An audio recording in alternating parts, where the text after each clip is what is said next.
বিসমিল্লাহ। হ্যালো, আসসালামু আলাইকুম। আশা করছি আপনারা সকলে ভালো আছেন। আলহামদুলিল্লাহ, আল্লাহ তাআলা আমাকে সুস্থ রেখেছেন। আজকে কুমারখালী যাচ্ছি দাদিদের বাসায়। দাদা দাদি দুইজনই অসুস্থ, তো ভাবলাম তাদের দুইজনকে দেখে আসি। এই জন্য সকাল বেরিয়ে পড়লাম তাদেরকে দেখার জন্য।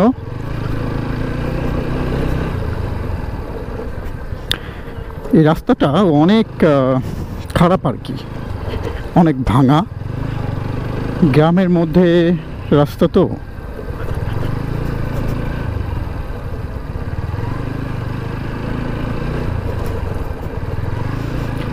রাস্তার দুই ধার সারি সারি কলার গাছ লাগিয়ে দেওয়া হয়েছে, তো জায়গাটার ভিউ আসলে অসাধারণ।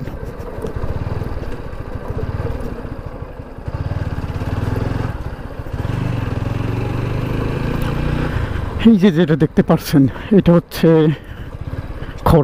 খরাতে মাছ ধরে। এখন খরাটা তুলে রাখছে, হয়তো পরবর্তীতে আবার ফেলবে।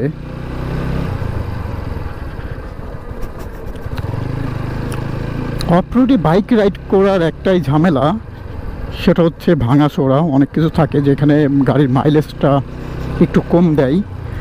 লিটারে 35-36 এইরকম পাওয়া যায়, যেখানে যদি তুলনা করা হয় হাইওয়েতে 46-45 কিংবা 40 প্লাস থাকে।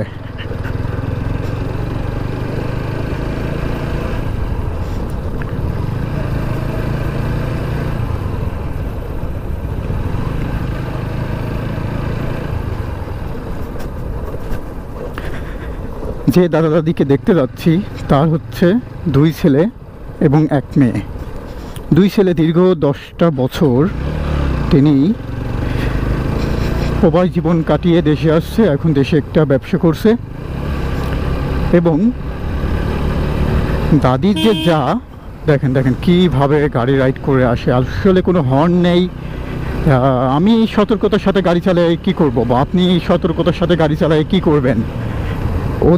অন্যরা যদি আপনার সতর্কতার সাথে বাইক রাইড না করে, তারা যেসব রুলস অ্যান্ড রেগুলেশনস মেনে চলার দরকার বাইক চালানোর সময়, সেগুলো যদি মেনে না চলে, তাহলে অ্যাক্সিডেন্ট হবে। এটা স্বাভাবিক ব্যাপার, এটা অস্বাভাবিকের কিছু না।